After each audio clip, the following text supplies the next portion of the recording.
Muito bem, nós estamos voltando então com a nossa aula de hoje e agora nós vamos falar um pouquinho sobre a centralidade de Cristo na Bíblia.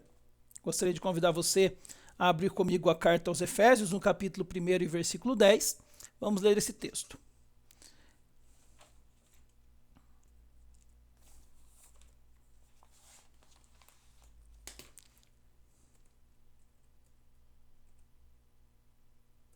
Efésios 1:10 diz assim para nós: isto é,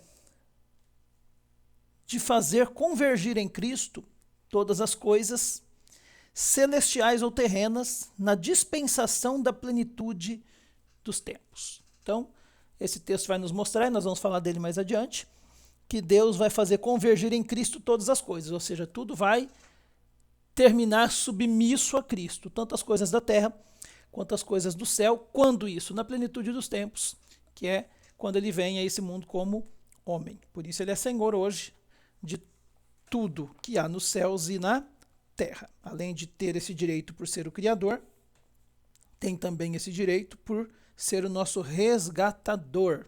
Ok? Vamos lá. Nós vamos falar nessa parte da aula sobre a teologia que deve ser cristocêntrica. Vamos falar sobre Cristo em todo o Antigo Testamento. Vamos falar da centralidade de Cristo no Novo Testamento. Esses três assuntos aí. Vamos lá? Quais são os principais temas da Bíblia? Você conseguiria me dizer? Se você pegar um livro de teologia sistemática, por exemplo, eu indiquei alguns a vocês, você vai ver que o índice desse tipo de livro vai trazer os temas que a Bíblia Sagrada tem para nos mostrar. Por exemplo, eu tenho aqui em mãos, deixa eu ligar a câmera aqui, tenho aqui em mãos o Teologia Sistemática do Weingrunden, né, que eu já indiquei a vocês na primeira aula. Olha só o que diz aqui no índice, quais são os temas da Bíblia. Veja só. Primeira parte, a doutrina da palavra de Deus, vai falar da palavra de Deus, o cânon, as características da escritura, a inerrância, vai falar da suficiência, da clareza. A parte 2, a doutrina de Deus, vai falar do caráter da pessoa, da trindade, da criação, da providência, da oração, dos milagres, vai falar também dos atributos. Parte 3, a doutrina do homem, criação, queda, redenção, pecado.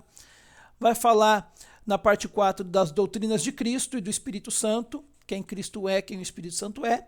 Na parte 5, a doutrina da aplicação da redenção, que é eleição, reprovação, graça comum, regeneração, conversão, justificação, adoção, santificação, batismo e plenitude no Espírito Santo, perseverança dos santos, morte, estado intermediário, glorificação, união com Cristo, são temas. E a parte 6, a doutrina da igreja, pureza, poder, governo, mês da graça, batismo, ceia. E a parte 7, a doutrina do futuro, a volta de Cristo, milênio, juízo final, novo céu e nova terra. Então, com o livro Sistemática, a gente tem aí todos esses assuntos que são trabalhados em toda a Bíblia. Esses são os temas principais da Bíblia. Agora, se nós não tivéssemos Cristo, nenhum desses temas teriam sentido. Não existiriam. Veja só. Sem Cristo não haveria salvação, porque Jesus não teria morrido no nosso lugar. Esse tema não apareceria, como nós vimos aqui no livro, na Bíblia. Sem Cristo não haveria pecado, ou melhor dizendo, haveria pecado, mas não haveria solução para o pecado. Seriam imperdoáveis se não fosse o sacrifício de Jesus por nós. Sem Cristo, nós não teríamos vida, porque sem Ele não há vida verdadeira. Há uma vida física, né, biológica, mas não há uma vida plena, espiritual. Sem Cristo, seria impossível conhecer a Deus, porque Jesus é a revelação de quem o Pai é. Né? Sem Cristo, o homem não existiria, porque a Bíblia vai dizer que somos feitura e criatura dele. Então aí nós vemos a importância de Cristo para toda a Bíblia. Né? Veja só como é que Cristo é importante em toda a Escritura Sagrada. Daí o tema da nossa aula nesse momento, que é a centralidade de Cristo nas Escrituras. Porque a Bíblia fala de quem? De Jesus. E não poderia ser diferente. Né? Em Lucas 24 e 27, Jesus vai nos ensinar o que a Bíblia fala a respeito dele. Olha só, começando por Moisés, discorrendo por todos os profetas, expunha-lhes o que a seu respeito constava em todas as Escrituras. Assim, não há como fugir da centralidade de Cristo na Bíblia. Por quê?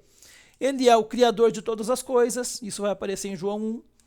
Ele é a porta para a salvação em João 10. Ele ensina-nos que ninguém pode chegar ao Pai se não for por ele, em Atos 4. Somente ele é o mediador no nosso relacionamento com Deus, 1 Timóteo 2. Ele é o nosso supremo pastor, no Salmo 23, em João 10. Sendo assim, olha o que Jesus disse aos judeus dos seus dias. Examinais as Escrituras, porque julgais ter nelas a vida eterna, e são elas mesmas que testificam de mim. O que é que Jesus está fazendo aqui? Dando uma ordem? Vá lá e examine a Escritura? Não, nem precisava, porque os judeus faziam isso.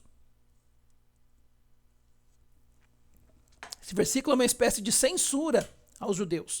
O que é que Jesus está dizendo a eles? Vocês examinam a Escritura, porque vocês sabem que é ela que fala da vida eterna, vocês acreditam que a vida eterna está registrada nas Escrituras, e vocês não conseguem me enxergar. Elas falam de mim, elas testificam de mim.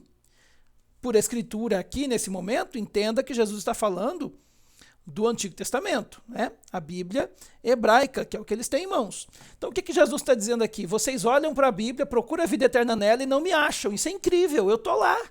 Em todas as páginas da Bíblia, eu estou lá. Como ele fez aqui em Lucas, ele vai expor o que estava escrito a respeito dele, começando por Moisés. Quantos 1000 anos Moisés pisou na terra antes de Jesus estar ali, né? Como homem. Então, o que ele está dizendo? Tudo que Moisés escreveu, Pentateuco, a partir daí, a Bíblia fala de mim. E Moisés escreve Gênesis, né? Então, começando desde o início, ele vai depois passa aos profetas, na ordem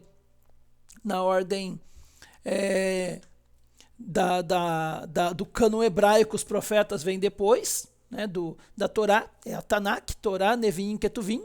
Então, lei, profeta e escritos. Então ele vai passar pelos profetas, começa em Moisés a lei, passa pelos profetas, Neviim, e chega até os seus dias mostrando o que estava escrito dele na Escritura Sagrada. Portanto, nós precisamos entender que Jesus é o centro de toda a Escritura. Se é o centro de toda a Escritura, é de se esperar que toda a teologia seja cristocêntrica, não é isso? A figura central da humanidade é a pessoa de Jesus. Ao participar da história, em Filipenses 2 temos esse registro dado por Paulo, Jesus com a própria vida dá ao homem a oportunidade de ser salvo da condenação eterna.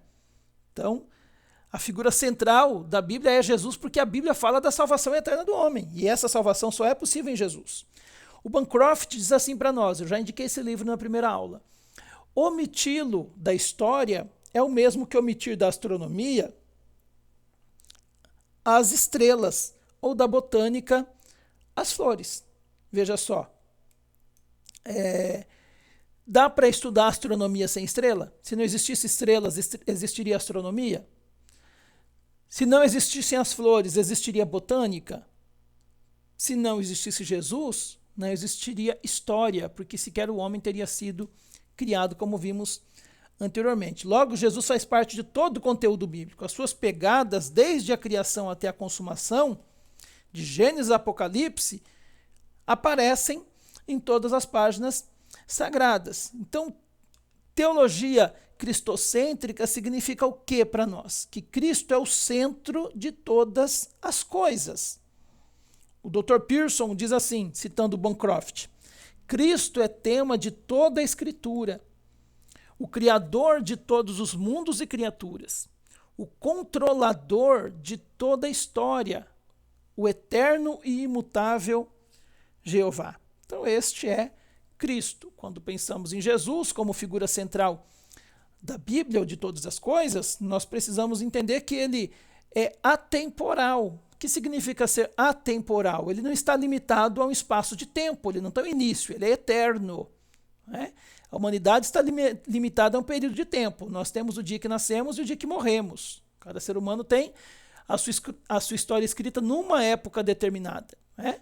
Mas Jesus não, a sua história é escrita desde sempre, porque ele desde sempre existe e vai existir por todo o sempre, não está preso ao tempo, né? Ele é Deus e por isso ele está fora do tempo. Ele vai dizer em João 8,58, ainda antes que Abraão existisse, eu sou. Dá uma controvérsia danada quando ele diz isso aos fariseus, porque os fariseus vão dizer, você não tem nem 50 anos, como é que pode dizer que existiu antes de Abraão? Né? E Jesus vai deixar claro aqui que ele é eterno, que ele, antes de Abraão ele já era Deus. Né? Cristo é antes de tudo e será eternamente depois de tudo também. Em Apocalipse 22, ele vai nos dizer o quê? Eu sou o alfa e o ômega, o primeiro e o último, o princípio e o fim. Ou seja, Cristo nunca esteve preso ou estará preso a um período de tempo. Ele é Deus e por isso ele está fora de tempo. Outra coisa importante para pensarmos quando falamos de teologia cristocêntrica, de Cristo ser atemporal, é que ele possui 3 estados, não é? Ou possuiu 3 estados. Quais são os 3 estados de Cristo? Não é? Primeiro é importante entender o que é estado. Né? O Berkhof, já indiquei esse livro a vocês também, o Berkhof nos ajuda. Um estado é uma posição que alguém guarda, conserva, mantém na vida. Por exemplo, aquele que perante um tribunal de justiça resulta culpado se encontra em um estado de culpa ou de condenação, ao que no geral segue uma condição de encarceramento, com todos os resultados de vergonha e provações.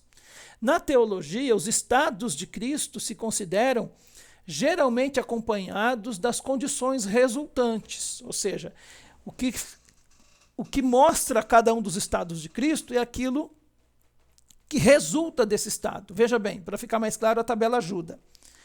Nós vamos ver que o primeiro estado de Cristo é o estado da pré-existência. O que isso significa? Pré-existência. Já vamos explicar.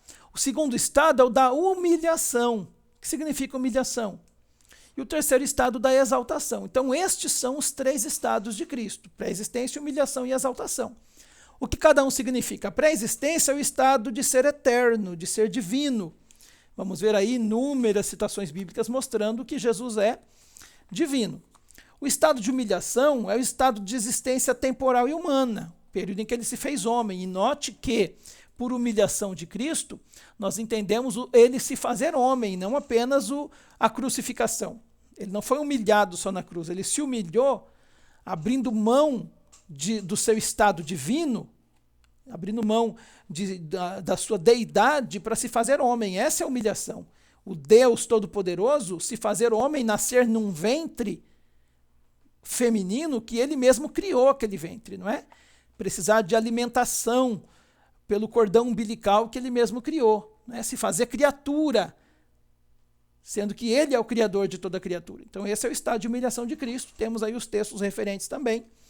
Assim como o estado de exaltação, ficou fácil agora, é o estado celestial, o estado em glória que ele possui hoje, né? Ele é pré-existente e exaltado hoje. A humilhação foi vencida com a sua ressurreição. Aí temos os textos bíblicos que apontam para isso também, ok? Importante entendermos isso. Nós vamos voltar a esses conceitos quando estudarmos cristologia. Mais um pouquinho sobre teologia cristocêntrica é a mensagem. A mensagem do Novo Testamento é redentora. Todo homem nasce decaído e está condenado à morte. Por essa razão, Deus faz o quê? Envia o seu Filho Jesus. Né? Nós precisamos de salvação. E a salvação só pode acontecer através de Cristo. Ninguém pode conquistar a salvação por si só. Salvação eu não conquisto, eu ganho ela. Jesus me dá, é graça, não é?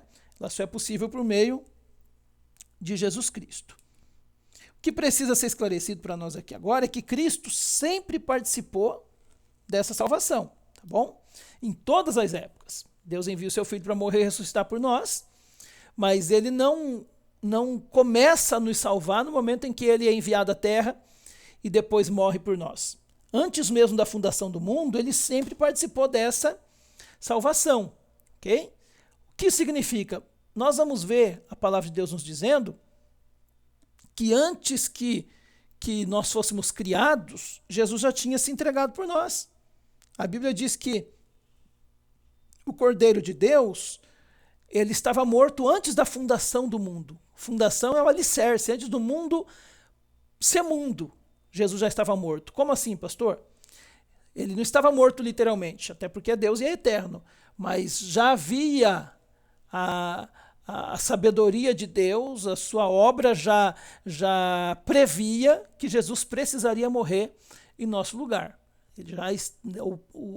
O fato do homem ter caído no pecado não pegou Deus de surpresa. Jesus não foi o plano B de Deus, nunca. Deus não criou o homem perfeito e o Adão perfeito, e dali a pouco Adão pecou, aí Deus se viu desesperado, sem saber o que fazer, e disse assim, misericórdia, e agora, o que eu faço? Aí ele vê Jesus e chama Jesus depressa, né? Até porque Jesus é o próprio Deus, aí fazendo uma analogia da Trindade, fala, vem cá, vamos resolver isso, desce lá na terra agora, senão, se eu não morrer por eles, não vai ter jeito. Não, pessoal, desculpem eu usar essa ilustração, talvez alguém se sinta ofendido, mas Jesus não é o plano B de Deus. Mesmo antes de criar o homem, Deus sabia que o homem ia cair e Jesus já estava predeterminado a morrer por nós, pelos nossos pecados. O que diz em Romanos 5,8, que está aí na tela? Que ele prova o seu amor para conosco, em que Cristo Jesus morreu por nós, sendo nós ainda pecadores. Então Paulo está falando que antes do homem ser bonzinho, ser santo, Jesus já tinha morrido por nós. E esse nós ali para Paulo não são só os moradores da sua época. O nós aqui é raça humana. Deus morreu pelos pecadores, Jesus se entregou por nós enquanto ainda éramos pecadores. Hipoteticamente, na eternidade no Antigo Testamento e realisticamente, né, de maneira vívida no Novo Testamento, de maneira concreta no Novo Testamento, quando ele morre de fato por nós. Então, só para recapitular essa parte, a gente voltar um pouquinho. A mensagem redentora ensina isso, que o homem necessita de redenção, que ninguém pode conquistar a salvação por si só, ela só é possível por meio de Jesus Cristo, e que Cristo sempre participou da salvação em todas as épocas, não só no período do Novo Testamento, mas desde o Antigo. E que cada período da história humana, ou da história do povo de Deus, deve ser examinado, então, dentro dos limites do movimento da redenção, ou seja, desde que o mundo é mundo, nós começamos a aprender sobre a redenção que já estava preparada pelo Senhor. O Chappell diz assim para nós, a unidade da história redentora implica a natureza cristocêntrica de cada texto histórico, ou seja, até os textos do Antigo Testamento, os textos da história da nação de Israel, têm natureza cristocêntrica. Cristo não está ausente ali, né? O plano de salvação não começou nos evangelhos quando Jesus morre. O plano de salvação começa antes de Deus criar o homem, muito antes desse registro ser feito por Moisés em Gênesis. Okay? Então, a história do mundo, a história do homem é a história da salvação. Desde o início das páginas sagradas, o único propósito de Deus é mostrar ao homem a salvação em Cristo Jesus. Esse é o plano de Deus, salvar o pecador. Tá bom? Por isso Cristo permanece no centro e ele não está menos no início do que no fim. Ele está em todas as páginas da palavra de Deus. A história é registrada a partir do Evangelho, mas temos os textos proféticos e até os que não são proféticos, temos os tipos e figuras e o plano eterno bem delineado em todas as páginas do Antigo Testamento, mostrando Cristo ali. Tá bom? Para a gente pensar um pouquinho. A mensagem bíblica está centrada na obra de Deus para o resgate do homem. Cristo está no mais alto degrau da doutrina bíblica da salvação. Um exemplo prático é o do apóstolo Paulo, que decidiu nada saber entre os homens senão a Jesus Cristo e este crucificado. 1 Coríntios 2, 1 e 2. Paulo desenvolveu seu ministério apontando para a obra de Jesus, ungido de Deus, que foi entregue à morte pelas pessoas, a fim de salvá-las. Todos os ensinos doutrinários são implicações da cruz. Você crê nisso? Deveríamos, né? Andando mais um pouquinho, vamos falar agora do fato de Cristo estar, então, em todo o Antigo Testamento. A extensão completa da presença de Jesus no Antigo Testamento não dá para ser apresentada numa lição só, tá bom? Mas nós vamos aqui indicar alguns exemplos da presença de Cristo no Antigo Testamento. Olha só, onde é que está Cristo e o que o Novo Testamento revela em Gênesis capítulo 1, Cristo está na criação, nada do que foi criado existiria sem ele. E isso fica claro para nós em João 1, quando Jesus é o Criador, é mostrado como Criador. Em Êxodo 12, ele está na Páscoa. No Novo, ele é o Cordeiro Pascal. Em Levítico, ele está na oferta pelo pecado. No Novo, ele é a oferta pelo pecado. Em Números, ele está no maná. No Novo Testamento, ele revela que ele é o pão que desceu do céu. Em Isaías 9 é anunciado a vinda do Messias. O Novo Testamento mostra que esse Messias anunciado é o próprio Cristo. Ele mesmo vai dizer isso em Lucas 1, que é o cumprimento da profecia de Isaías 9. Em Jeremias 31, como já vimos anteriormente, a nova aliança é prometida e ela é cumprida em Mateus 26 por Jesus. Opa, voltando. Não tem mais, perdão. Em Jonas, Cristo está figurado nos 3 dias em que Jonas ficou no ventre do peixe. O Novo Testamento mostra que Cristo esteve 3 dias no coração da terra. Ele próprio vai dizer em Mateus 12 que o fato de Jonas ter passado 3 dias no ventre do peixe é uma figura da sua morte e do seu sepultamento. É o sinal que ele daria aos homens que pediram sinais ali em Mateus 12. Em Miqueias 5, nós vemos profetizado o seu nascimento em Belém, e o Novo Testamento revela que isso aconteceu de fato. Em Malaquias, nós vemos a profecia, Cristo está na profecia sobre o templo, e no Novo Testamento, Cristo esteve no templo, né? Então aí nós temos, perdão, deixa eu voltar aqui um pouquinho, deixa eu ver se eu deixei alguma coisa para trás. Tá tudo tranquilo. Então veja bem, vamos pensar um pouquinho junto aqui então sobre esse fato de Jesus estar no Antigo Testamento. Deus falou antigamente pelos profetas, depois falou pelos profetas, falou pelos profetas no Antigo Testamento, depois falou pelos apóstolos no Novo Testamento, e hoje ele nos fala por onde? Onde é que você busca as palavras de Deus? Se ele falou no Antigo Testamento nas palavras registradas dos profetas e no Novo Testamento nas palavras registradas dos apóstolos, onde é que nós buscamos ouvir a palavra dele? Ele continua falando hoje pelas Escrituras. Os que têm formação pentecostal vão crer em dom de profecia como Deus revelando algo novo, algo futuro, não é? E também vão afirmar que Jesus também fala dessa maneira, não é? Além das Escrituras. Os que são mais tradicionais um pouco, os não pentecostais, vão dizer que ele nos fala pelas Escrituras. Há essa divergência, que é assunto para outra aula, não é o nosso momento agora, mas o importante é frisar que tanto o pentecostal como o tradicional reformado crê claramente que Deus fala pela Escritura. Nós vimos isso aqui, veja como ele está no Antigo Testamento todo, não é isso? Maravilha. Vamos falar um pouquinho agora da centralidade de Cristo no Novo Testamento, né?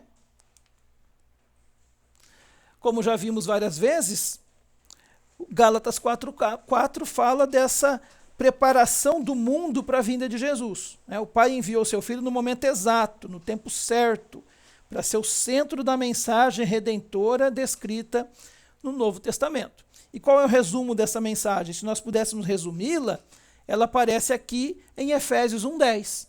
Como lemos no início da aula, fazer convergir nele, Cristo, na dispensação da plenitude dos tempos, olha a plenitude aqui, nessa plenitude. Deus fez convergir nele o quê? Todas as coisas, tanto as do céu como as da terra. Então, o conteúdo sobre a encarnação, o ministério de Cristo, a morte, a ressurreição, a ascensão, isso tudo é extenso e é explorado nas lições seguintes que vamos ver. Mas, neste momento, o fundamental é sabermos que Cristo é o centro da mensagem bíblica. Tem um videozinho aqui bem breve para nós refletirmos um pouquinho sobre isso e vermos a centralidade de Jesus nas Escrituras. Veja só.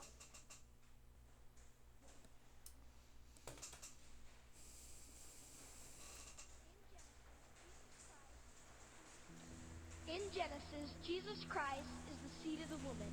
In Exodus, he is the Passover lamb. In Leviticus, he is our high priest. In Numbers, he is the pillar of cloud by day and the pillar of fire by night. In Deuteronomy, he is the prophet like unto Moses.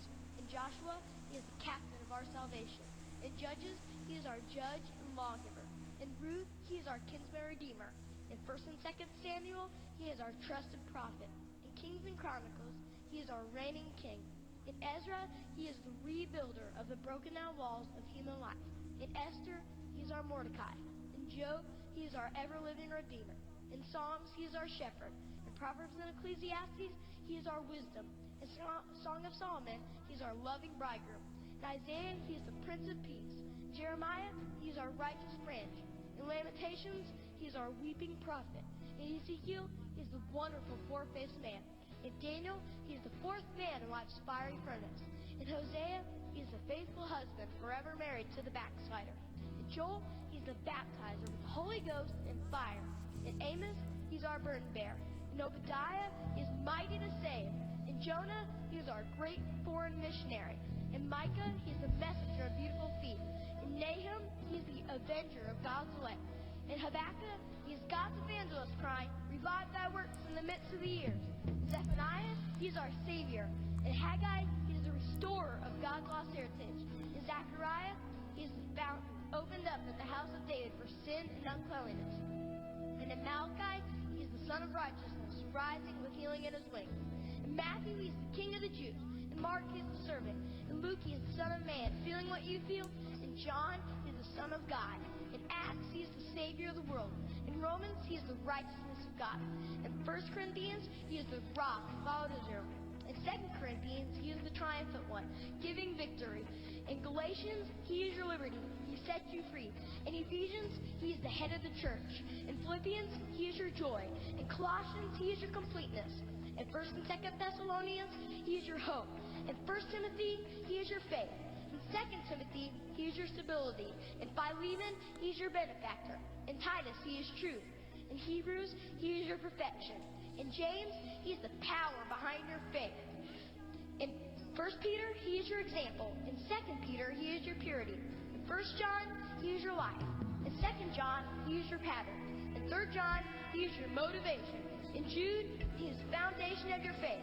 In Revelation, he is your coming king. He is the first and the last, the beginning and the end. He is the keeper of creation, the creator of all. He is the architect of the universe and the manager of all time. He always was, he always is, and he always will be. Unmoved, unchanged, undefeated, and never undone.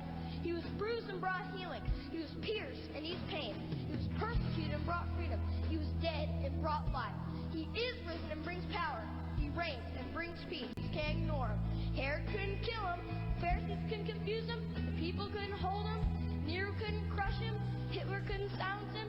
The New Age can't replace him. And Oprah can't explain him away. He is life, love, longevity, and Lord. He is goodness, kindness, gentleness, and God. He is holy, righteous, mighty, powerful, and pure. His ways are right. His word is eternal. His will is unchanging, and his mind is on me. He is my Redeemer. He is my Savior. He is my guide. He is my peace. He is my joy. He is my comfort. He is my Lord, and he rules my life. Emocionante, não é? Maravilhoso. Nós vemos na expressão de adoração desse menino tudo quanto Cristo é e o que ele significa para nós. Então o Novo Testamento é capaz de nos mostrar quem Jesus é. E nós somos capazes de enxergar como a nossa vida converge para ele? Como é que eu vivo para a glória dele? No momento em que somos salvos pela fé, passamos a viver a vida de Cristo e nos alinhamos à vontade de Deus. E manter o nosso foco em Jesus é fundamental para não nos desviarmos dessa vontade. Concluindo então essa segunda parte da aula de hoje, nós vamos ver que a verdadeira pregação cristã precisa centralizar-se na cruz de Jesus. Como é difícil ouvir mensagens bíblicas hoje nas igrejas sobre a cruz, não é verdade? A cruz é a doutrina central dos santos escritos. Todas as outras verdades reveladas ou encontram o seu cumprimento na cruz ou são necessariamente fundamentadas sobre ela. Portanto, nenhuma doutrina da Escritura pode fielmente ser apresentada aos homens, a menos que se torne manifesto o seu relacionamento com a cruz. Aquele que é vocacionado para pregar, portanto, deve pregar a Cristo, pois nenhuma outra mensagem há que proceda de Deus. Quem disse isso é Chappell, no seu livro na página 294. Então, se pregamos, pregamos a Cristo. Mesmo que preguemos o Antigo Testamento, temos que fazer uma ponte em Cristo Jesus, para depois aplicar isso aos nossos dias. Para memorizarmos essa segunda parte, temos mais exercícios para fazer em casa e trazer semana que vem. O que significa teologia cristocêntrica? Temos aí no slide, né? Teologia cristocêntrica significa que Cristo é o centro, é o tema de toda a Escritura. O que significa dizer que Cristo é atemporal? Ele não está limitado ao tempo humano como nós estamos. Nós temos início e fim, Jesus não tem nenhuma coisa e nem outra. Quais são os três estados de Cristo? Estado de humilhação, estado de pré-existência, de humilhação e de exaltação. Temos aí 2, 3 palavrinhas que definem cada um deles no slide anterior. Qual a mensagem redentora da Bíblia? Que todo homem nasce, está condenado à vida eterna, mas que Deus envia o seu Filho para morrer em nosso lugar e que ninguém consegue conquistar essa salvação sozinho, que ela só é possível por meio de Jesus. E Cristo, então, participa em todas as épocas dessa salvação. Está aí também no vídeo bem explicadinho para nós. Cite 3 exemplos da presença de Cristo no Antigo Testamento. Nós demos uma lista enorme aí, com mais de 10 exemplos, né? Qual versículo poderia resumir a mensagem do Novo Testamento? Efésios 1:10. Cite o versículo que eu já passei a vocês aí, que vai nos dizer que o Senhor fez convergir em Cristo, na dispensação da plenitude dos tempos, todas as coisas, tanto as do céu como as da terra. Deus abençoe. Nós voltamos ainda na aula de hoje com mais uma parte. Vamos falar agora da harmonia dos evangelhos, bem brevemente, para Jesus continuar nos abençoando. Até daqui a pouquinho.